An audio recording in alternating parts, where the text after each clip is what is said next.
قوانین وقت کے ساتھ ساتھ بدلتے ہیں۔ سبسکرائب کریں اور بیل دبائیں تاکہ کوئی خبر رہ نہ جائے۔ سر میں آپ سے یہ پوچھنے کی اداکاری کرنا چاہتا ہوں کہ وزیر اعظم کہتے ہیں کہ ترقی یافتہ ممالک بھی وہ کام نہیں کرتے جو ہم کر رہے ہیں۔ سر اس پر یہ ایک پیج گورنمنٹ آج آ کر کے مجھ سے گویا یوں سمجھیے کہ بغلگیر ہو گئی ہے۔ میں 3.5 سال سے یہی سب کہہ رہا ہوں کہ مہذب معاشروں میں ترقی یافتہ ممالک میں ایسا نہیں ہوتا بھائی۔ سر دیر لگی آنے میں تم کو، شکر ہے پھر بھی آئے تو۔ عارفین میں بھی آپ سے جسارت کر رہا ہوں کہ پاکستان میں چونکہ 18ویں ترمیم کے بعد بہت سارے جو ڈیوالوڈ میں سمجھتا ہوں ڈپارٹمنٹس ہیں جو پروونسز کو چلے گئے ہیں، تو آپ جب ان کے متعلق کوئی فیصلے کرتے ہیں یا ان کے متعلق اپنی قانون سازی کرتے ہیں تو آپ نے دیکھا ہوگا کہ ہمیشہ جو ہے وہ 18ویں ترمیم کا جو ہے وہ رٹا ایک جواب آتا ہے کہ جی آپ جو ہے وہ صوبائی خود مختاری کے اندر مداخلت کر رہے ہیں۔ اور ہم بارہا یہ کہہ چکے ہیں کہ جی 18ویں ترمیم ایک کانسٹیٹیوشنل جو امینڈمنٹ آئی تھی وہ آسمانی صحیفہ نہیں ہے، اس میں تبدیلی لائی جا سکتی ہے، قوانین وقت کے ساتھ ساتھ بدلتے ہیں، لیکن آپ خدارہ تعصب سے باہر آ کے سیاست کریں، پاکستان کی سوچ لے کے چلیں۔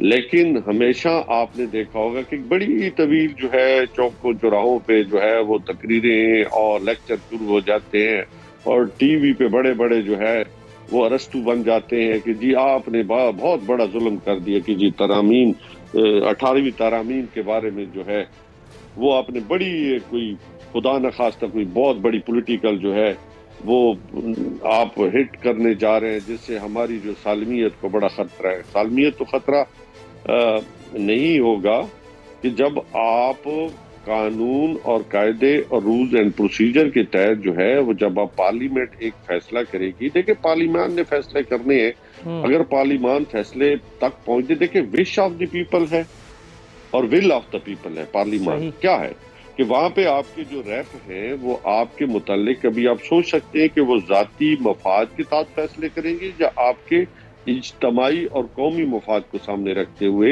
قانون سازی کرے گی۔ ہمیشہ یہی ہوتا ہے، قانون کسی ایک کے لیے نہیں بنتا، کسی فرد واحد کے لیے نہیں بنا جاتا، بلکہ قانون ہمیشہ ملک اور قوم کے لیے اور عوام کے لیے بنائے جاتے ہیں۔ تو جب اس میں آپ دیکھتے ہیں تو ہمیشہ سے آپ نے دیکھا ہوگا کہ ایک جو مینڈک جو ہے وہ ادھر جو وہ ٹراں کر رہا ہوتا ہے اور دوسرا مینڈک دوسری طرف ٹراں کر رہا ہوتا ہے، تو آپ خود سوچیں کہ اس ماحول میں جب آپ کو نیشنلزم کی ضرورت ہے، وہاں پہ یہ اپنی 1.5 اینٹ کی مسجد وہ بنا کے 1.5 اینٹ کی مسجد بنانا ممنوع ہے، یہ بات تو آپ کا نقطہ سیدھا سا دل میں اتر گیا۔ تھوڑا سا توقف کی استدعا کے ساتھ، چونکہ بات ہو رہی ہے صوبائی خود مختاری کی 18ویں ترمیم کی، جسے چھیڑنا آپ جیسے کہ فرما رہے ہیں کہ ایک گناہ ہے، تو گناہ بالعزت کے کبیرہ بن جاتا ہے، گناہ کبیرہ بن جاتا ہے۔ تو اس پر گفتگو کی حسرت نکالنے کے لیے میں ڈاکٹر شاہدہ رحمانی صاحبہ کا رخ کرتا ہوں۔ میڈم السلام علیکم۔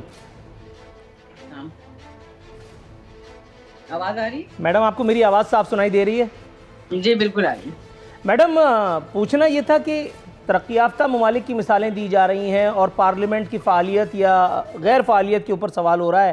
18ویں ترمیم کوئی صحیفہ یا آسمانی ہے، یہ کہنا ہے پاکستان تحریک انصاف کے رہنما محترم جناب امجد علی خان صاحب کا۔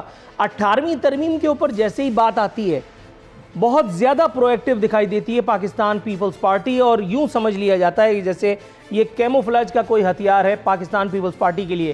میڈم آپ کی تصدیق یا تردید کا تمنائی ہو۔ بہت شکریہ عارفین۔ سب سے پہلی بات تو یہ کہ 18ویں ترمیم میں سمجھتی ہوں قائد اعظم علامہ اقبال کا وہ خواب تھا کہ صوبوں کو خود مختاری ملے گی، جو ان کے رائٹس ہیں وہ ان کو دیے جائیں گے، اور یہ 1947 میں پاکستان بنا اور جا کر آپ کو 50 سال کے بعد 50-60 سال کے بعد جا کے آپ کو 18th امینڈمنٹ ہوئی، جس کے تھرو صوبوں کو خود مختاری ملی، NFC ایوارڈ، اور یہ وہ تمام چیزیں ہیں۔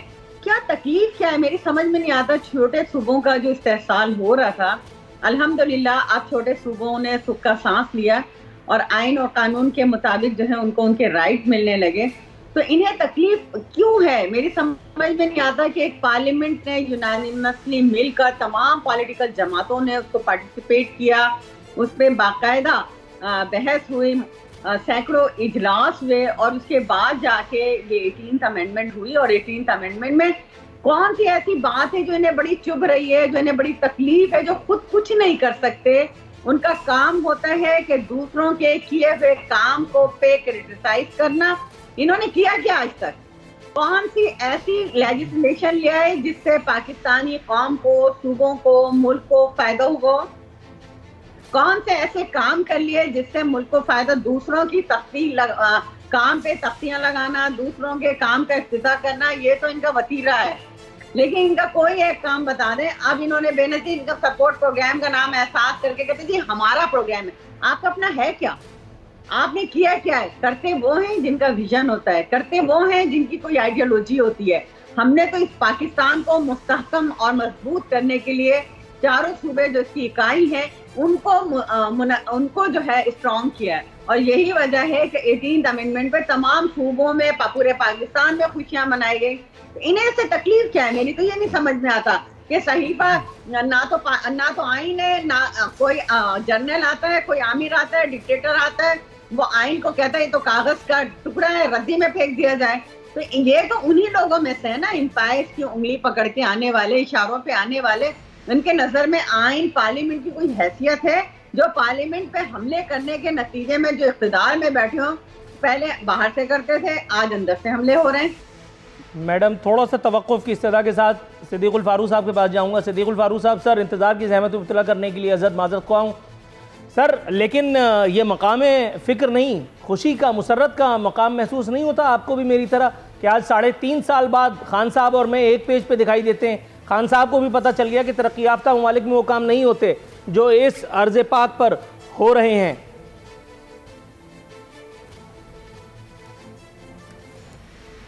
بسم اللہ الرحمن الرحیم. اور اسی لیے آج آپ نے امجد علی خان صاحب کو 2 ہاتھ سے سلام کیا ہے اور ہمیں آپ نے 1 ہاتھ سے بھی سلام نہیں کیا. تو آپ شامل ہو گئے ہو نا پی ٹی آئی میں، یہ تو اب سمجھ آ گئی. اچھا صدیق بھائی ان کی جگہ میں آپ کو 4 ہاتھوں سے 2 دفعہ کر دیتا ہوں. سر میری طرف سے آپ کو دونوں ہاتھوں سے سلام، اور بلکہ تحریک انصاف بھی آپ کو 2 ہاتھوں سے سلام کر رہی ہے. یہ 2 ہاتھوں سے سلام. شکریہ آپ کا گلہ دور کرتے. اچھا یہ جو اعلان کیا ہے نا، بہت شکریہ عمران خان صاحب نے، مہربانی. عمران خان صاحب نے جو اعلان کیا ہے، آپ تو یہ کہتے ہیں کہ وہ بھنگڑے ڈال رہے ہیں امریکہ میں. مجھے تو یہ خبر آئی ہے کہ عمران خان صاحب کے اس بیان سے وہاں تو صف ماتم بچھ گئی ہے. تو وہ تو بڑے حیران پریشان ہو رہے ہیں کہ جس بندے نے پاکستان کے سارے مسائل حل کر دیے ہیں اور جو ایسے کام کر رہا ہے جو نہ برطانیہ کر سکتا ہے، نہ امریکہ کر سکتا ہے، نہ فرانس، نہ جرمنی، نہ یورپین یونین، وہ عمران خان صاحب پاکستان میں کر رہے ہیں. اور پاکستان جو ہے وہ اوج ثریا تک پہنچ گیا ہے. لوگ روزگار لینے پاکستان جا رہے ہیں. تو وہاں تو جناب علی صف ماتم بچھ گئی. اب آ جائیے اس بات پر کہ 18ویں ترمیم میں ہر اپنے پاکستانی بھائی کا سمیت امجد صاحب کے احترام کرتا ہوں، لیکن 18ویں ترمیم پر میں امجد صاحب سمیت سب سے کہوں گا ذرا جا کر دیکھیں تو صحیح. 1 سال سے زیادہ اس پر بحث ہوتی رہی پارلیمنٹ کے اندر باہر، کمیٹیوں میں. وہ طاقتیں، وہ چھوٹی پارٹیاں، چھوٹے صوبے جنہیں بڑے صوبوں پنجاب اور سندھ پر بھی اعتراض تھے، جنہیں بنیادی طور پر 1940 کی قرارداد کے حوالے سے بھی اعتراضات تھے، ان سب کو اکٹھا کر کے اتفاق رائے سے 18ویں ترمیم منظور ہوئی اور پھر امپلیمنٹیشن کمیٹی بھی بنی. صحیح. اچھا جناب ٹھیک ہے، اس کے باوجود اگر آپ کو اعتراض ہے تو میرے بھائی اس پارلیمنٹ کا یہ حق تو مانے نا کہ اس پارلیمنٹ نے یہ 18ویں ترمیم جو ہے وہ پاس کیا اور وہ آئین کا حصہ ہے. پھر آپ بھی اتفاق رائے سے، آپ تو بلڈوز کرتے ہیں، یہ بلڈوز نہیں ہوئی اور پورے نہیں ہوتے اور اسپیکر صاحب ساتھ مل کے چکر چلا جاتے ہیں.